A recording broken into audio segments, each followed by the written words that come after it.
여러분, 사사기는 이스라엘이 통일된 왕정 체제를 갖추기 전에 각자의 소견에 옳은 대로 살았던 어두운 역사를 기록한 그런 책입니다. 이스라엘 백성들이 하나님 앞에서 범죄하면 이방 민족들이 쳐들어와서 고통을 당합니다. 이 고통 중에 백성들이 하나님을 찾고 또 회개하고 울부짖으면 하나님이 사사를 보내주셔서 구원해 주십니다. 그러나 이 사사가 죽으면 또다시 이스라엘 백성들이 범죄하는 모습이 반복되어 나타납니다. 오늘 말씀을 통해서 왜 이러한 역사가 되풀이되었는지에 대해서 함께 생각을 나눠보고요, 사사시대와 닮은 오늘의 현실 가운데에서 하나님의 은혜를 붙잡고 승리하실 수 있기를 바랍니다. 자, 이스라엘은요, 여호수아의 지도 아래 요단강을 건너서 가나안 땅 원주민들과 정복 전쟁을 벌이게 됩니다. 그리고 승리해서 땅 분배 과정을 거쳐 약속의 땅에 정착하게 되죠. 그리고 시간이 흘러서 이제 세대가 바뀌게 됩니다. 여호수아와 동시대 사람들을 광야 세대라고 할 때에 그 광야 세대의 죽음은 다음 세대에 큰 영향을 미치게 됩니다.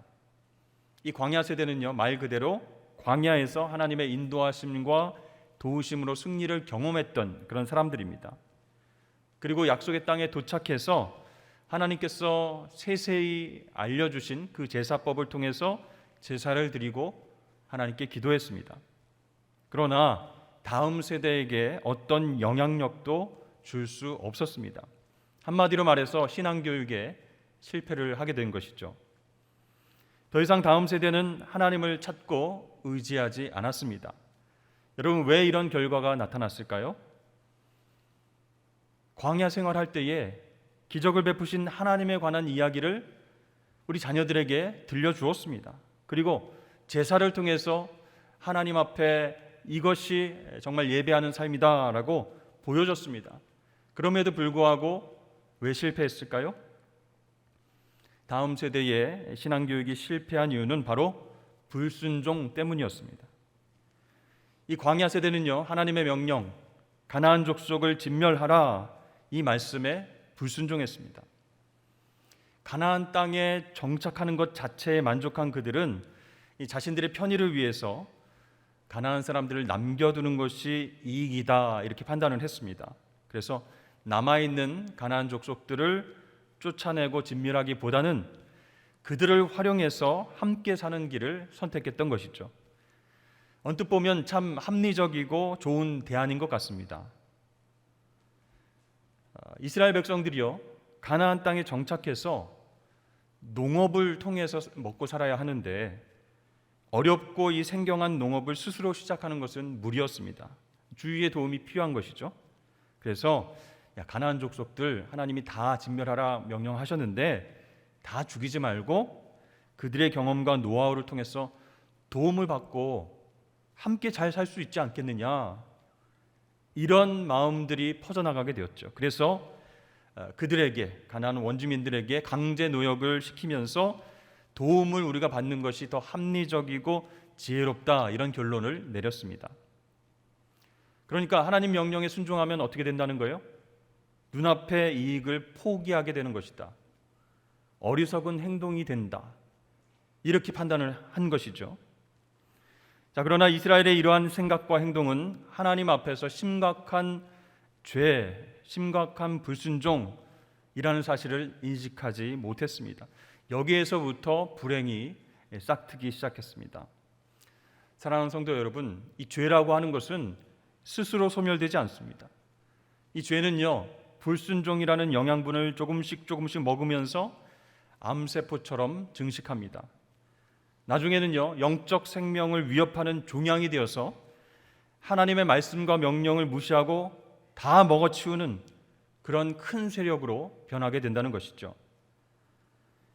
하나님께서는 이스라엘 백성들이 하나님 말씀에 순종해서 가나안 족속들을 전멸하고 우상이 완전히 제거된 그러한 상태의 땅에서 거룩한 백성으로 살아가길 기대하셨습니다. 그러나 이 광야 세대는 순종을 선택하지 않았습니다. 마치 우리가 치킨을 주문했을 때에 후라이드 반, 양념 반 이렇게 주문하듯이 이스라엘 백성들은 순종 반, 불순종 반 이걸 선택했습니다. 그러니까 어떤 맛도 포기할 수 없다 그런 뜻이죠. 이 순종의 달콤함도 좋지만 불순종의 짜릿한 맛 둘 다를 원했던 것입니다. 이러한 회색지대 속에서 그들의 죄는 점점 커져갔고 우상 숭배는 점점 퍼져나갔습니다. 여러분 혹시 우리 가운데에도 하나님의 말씀, 하나님 명령에 대해서 우리 안에서 타협하려고 하는 마음이 있는지, 합리적이고 편리하다는 이유로 불순종하려고 하는 마음은 없는지 우리 영적 상태를 점검해야 할 줄로 믿습니다. 그래야 우리가 살 수 있는 거예요. 오늘 말씀을 통해서 보면 100% 순종하지 않으면 그것이 순종이 아니다라고 우리에게 말씀하고 있습니다. 불순종의 싹이 튀어나오려고 할 때에 그것을 초기에 제거하지 않으면 걷잡을 수 없을 정도로 커져버린 죄가 우리의 삶을 지배할 수 있기 때문입니다. 자, 이 다음 세대도요, 부모님 세대, 광야 세대의 영향을 받아서 순종을 배우지 못한 것이 큰 문제가 되었습니다. 자, 과거에는 이 부모님들로부터 하나님께서 광야에서 어떻게 우리를 인도하시고 구원하셨는가 그 일들을 다 들었습니다. 그런데 왜 오늘 본문에서는 그들이 하나님을 알지 못한다 이런 표현이 계속 나오고 있는 것일까요? 다음 세대는 가나안 땅을 차지하는 과정 속에서 하나님께서 어떻게 인도하시고 구원하셨는지를 잘 알고 있었습니다. 그런데 오늘 본문 말씀은 하나님을 알지 못한다라고 못 받고 있어요.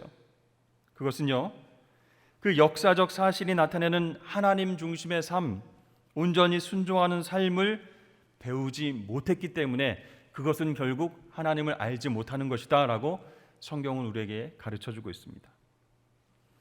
자, 광야 세대가 삶으로 순종하는 모습을 자녀들에게 보여주지 못했기 때문에 가나안 족속을 진멸하라라고 하는 하나님의 명령에 불순종한 부모 세대가 다음 세대에게 어떻게 하나님 말씀에 순종해라 이렇게 가르칠 수 있겠습니까? 자신들은 명령에 불순종하고 현실과 타협하면서 자녀들에게 똑바로 해라, 하나님 말씀에 100% 순종해야 돼 이렇게 말할 수 없었다는 것이죠. 그렇습니다.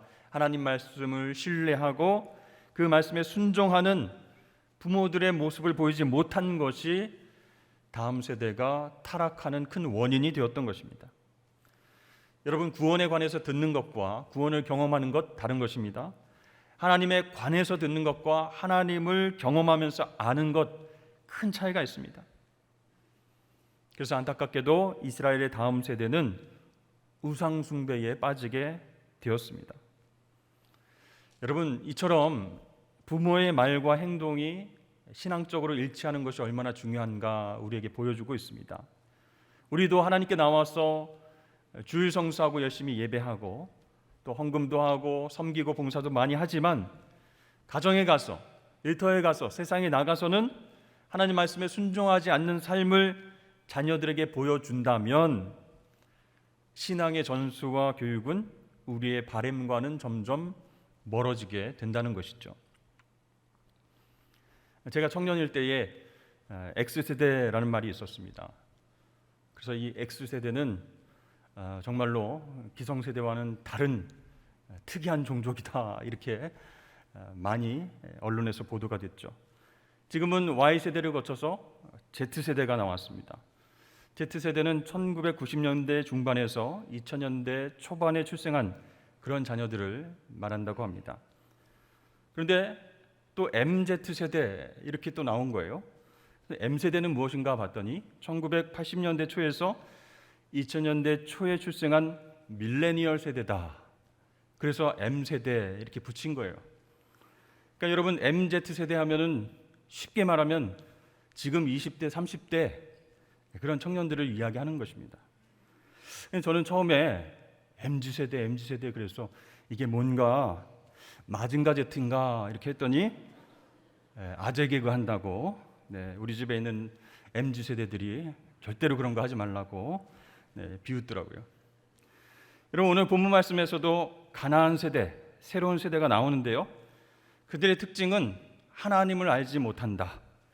이스라엘을 위해서 행하신 하나님의 일도 알지 못한다. 즉 하나님을 아는 신앙이 거의 없었다라고 강조하고 있습니다. 이 가나안 세대들은요, 여호와 신앙에 별로 관심이 없었습니다. 그보다는 이 가나안의 새로운 문화에 매료되었고 빠르게 적응해 나가고 있었습니다. 그러니까 하나님을 경험하기보다는 이 가나안의 우상들을 받아들이고 편리하게 복을 빌고 또 복을 받고 살아가길 원했던 것이죠.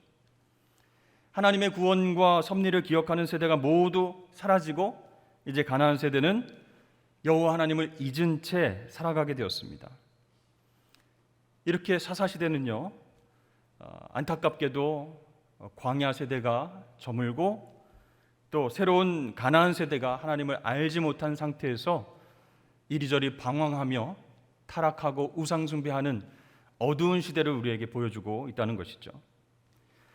그렇다면 여러분, 공동체와 이 개인이 하나님을 알지 못할 때에 생기는 일들, 그것이 무엇일까요? 첫 번째로가 우상 숭배라는 것입니다. 13절 말씀에 보면 곧 그들이 여호와를 버리고 바알과 아스다롯을 섬겼으므로 그랬습니다. 하나님을 믿고 있는 신앙이 있는데 여호와를 버렸다고 합니다. 모르는 사람들이 아니라 하나님을 알고 있고 예배하는 사람들이었는데 여호와를 버리고 바알과 아스다롯을 섬겼다. 여러분, 왜 알만한 사람들, 또 신앙이 있는 사람들이 하나님 말씀에 순종하는 것 놔두고 하나님 버리고 우상 숭배에 빠지게 되는 것일까요? 그것은 먼저 실용주의 때문입니다. 앞에서도 언급했지만 이 이스라엘 백성들은 목축 대신 농업을 하면서 정착해 나갈 때에 가나안 주민들의 도움이 필요했던 거예요. 그래서 가나안 주민을 내쫓거나 전멸시키는 것보다 그들을 살려두고 강제 노역을 시키는 것이 매우 실용적이다, 합리적이다, 이렇게 판단했던 것이죠. 그러다 보니까 이 가나안 주민들이 농사지면서 뭘 하나 봤더니 바알에게 절하고 복을 구하면서 그렇게 살아가고 있었다는 것을 보게 됐고, 점차 이스라엘 백성들도 우상숭배에 자연스럽게 빠져들게 되었던 것입니다. 실용주의 때문에 하나님을 버리고 우상을 선택했다. 두 번째는 편의주의 때문입니다. 자, 이스라엘 백성들이 보니까 하나님의 율법을 지키는 것보다 우상 숭배하는 게 훨씬 쉬워 보이는 거예요. 윤리적인 요구가 상대적으로 적고 따라가기가 쉽습니다. 이 바알과 아스다롯, 이 신을 흥분시키면 비가 내리고 복을 받고 곡식이 많이 열리고 다산의 축복을 받는다, 풍요를 보장받는다, 이렇게 선전하면서 신전에 있는 창기들과 음란한 제사를 드릴 때에 그런 복이 온다라고 선전했습니다. 그러니까 하나님께서 명령하신 제사 의식과 절차와 율법의 요구와 비교해 보면 너무나 편리한 방법인 거예요. 그래서 꼭 먹고 알도 먹고 쉽고 짜릿한 방법으로 복을 얻을 수 있겠다, 그런 마음에 우상숭배에 빠져들게 되었습니다. 여러분, 이러한 편의주의가 오늘날 하나님도 섬기고 세상의 부귀영화도 섬기려는 혼합주의 우상숭배로 나타날 수 있다는 것이죠. 우리가 이것을 철저하게 거부해야 우리는 신앙을 지켜낼 수 있는 것입니다. 이 실용주의와 편의주의로 인해서 복음의 본질이 사라지고 세상의 부와 명예를 구하는 혼합 우상숭배가 우리 한국교회에서도 나타납니다. 바로 번영신학이라고 하는 이름으로 침투해 있습니다. 행크 헤네 그래프라고 하는 사람이 바벨탑에 갇힌 복음이라는 책을 썼는데요. 그 책에 보면 이 복음의 가면을 쓰고 탐욕을 확산하고 스스로의 배를 불리는 설교자들, 목회자들이 있다. 그리고 그런 교회들이 있다라고 비판을 하고 있습니다. 여러분, 번영신학의 핵심은 무엇이겠습니까? 우리 성도들이 믿음의 힘으로 큰 꿈을 꾸면 부와 건강과 복이 넘치게 될 것이다 라고 주장하는 거예요. 그래서 믿음을 갖고 저 큰 집, 좋은 집, 우리 집이 될 줄로 믿습니다 라고 그렇게 생각하고 믿으면 그 집이 내 집이 된다는 거예요. 좋은 차, 정말 크고 비싼 차, 그 차를 생각하면서 하나님 나에게 주실 것이다 라고 믿으면 그 차를 얻게 될 것이다 라고 설교하고 강조하고 있습니다. 물론 하나님은 당신의 자녀들에게 복을 주시는 분이시지만 물질적인 부와 건강과 명예를 무조건 주신다 이렇게 약속하신 적이 없습니다. 그것은 복음과는 상관이 없는 내용들이요. 그런데 이 번영 신학을 통해서 일부 목회자들이 성도들이 듣고 싶은 얘기만 하는 거예요. 그리고 설교에도 하나님 말씀에도 나타나 있지 않은 것들을 강조하고 교리를 왜곡하는 것이 굉장히 심각한 부분이라고 할 수가 있습니다. 여러분들도 예전에 책을 몇 권씩 가지고 계셨을 수도 있어요. 노만 빈센트 필, 로버트 슐러, 조엘 오스틴, 그런 분들과 같이 긍정적 믿음으로 과대 포장한 형태가 있습니다. 믿기만 하면 다 내 것이 된다. 부와 명예와 성공, 건강 다 우리께 된다. 이렇게 강조하는 분들이고, 베니 힌이나 토드 벤틀리와 같이 오순절 계통의 신유 치유자들도 있습니다. 자, 이 번영 신학에서 무서운 것은 하나님의 주권을 축소한다는 거예요. 그리고 인간의 힘을 과대 선전합니다. 우리가 믿으면 그렇게 된다는 거예요. 우리의 힘으로 그것을 얻을 수 있다라고 얘기하는 거예요. 바라기만 하면, 믿기만 하면 부와 건강과 명예가 따라온다 이렇게 주장합니다. 그래서 예수 그리스도의 속죄론도 왜곡하고 있고요. 이 세상 속에서 현실적 축복만을 추구하고 있기에 굉장히 심각한 것이죠. 여러분, 하나님을 알지 못하면 어떻게 된다고요? 첫 번째, 우리는 우상 숭배에 빠지게 된다는 것, 이것을 명심해야 할 것입니다. 두 번째는 징계가 임한다라고 말씀하고 있어요. 하나님께서는 노력하는 자, 대적자의 손에 이스라엘을 넘기셨다라고 말씀합니다. 14절입니다. 여호와께서 이스라엘에게 진노하사 노력하는 자의 손에 넘겨주사 그들이 노력을 당하게 하시며 또 주위에 있는 모든 대적의 손에 팔아 넘기심에 그들이 다시는 대적을 당하지 못하였으며. 자, 하나님이 왜 그렇게 하셨습니까?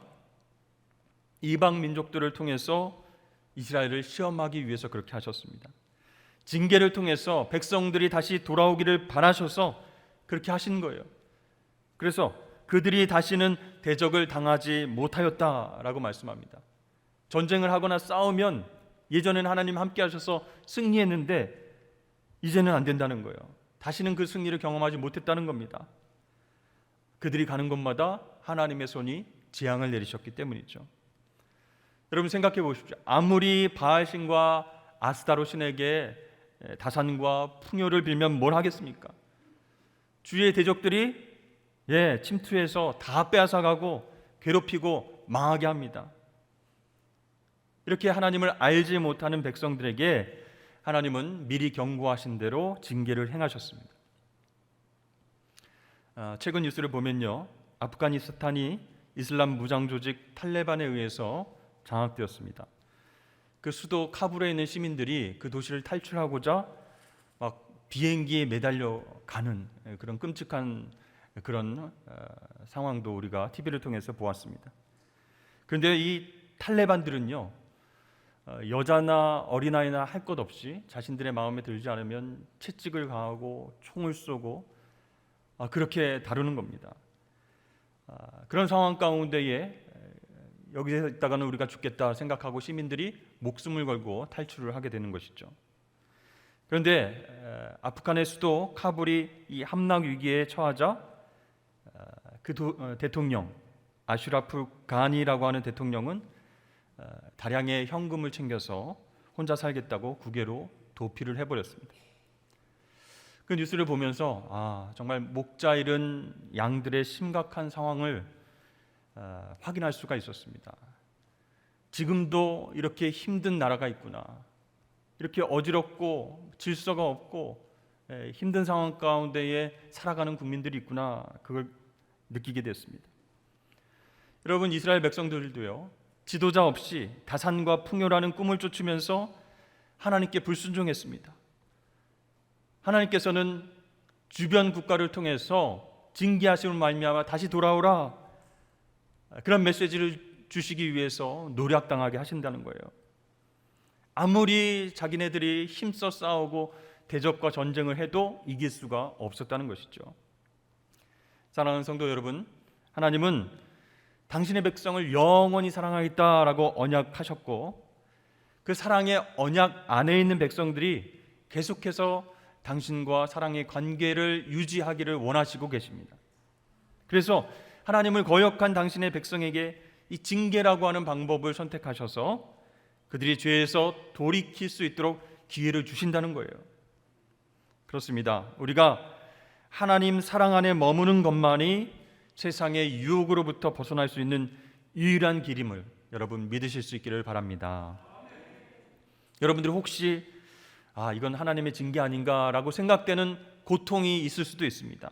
그렇다면 우리는 하나님의 사랑을 의심하는 대신에 우리 마음과 삶 가운데 들어와 있는 죄악은 없는지, 불순종은 없는지, 우상 숭배는 없는지 우리가 자세히 살펴봐야 할 것입니다.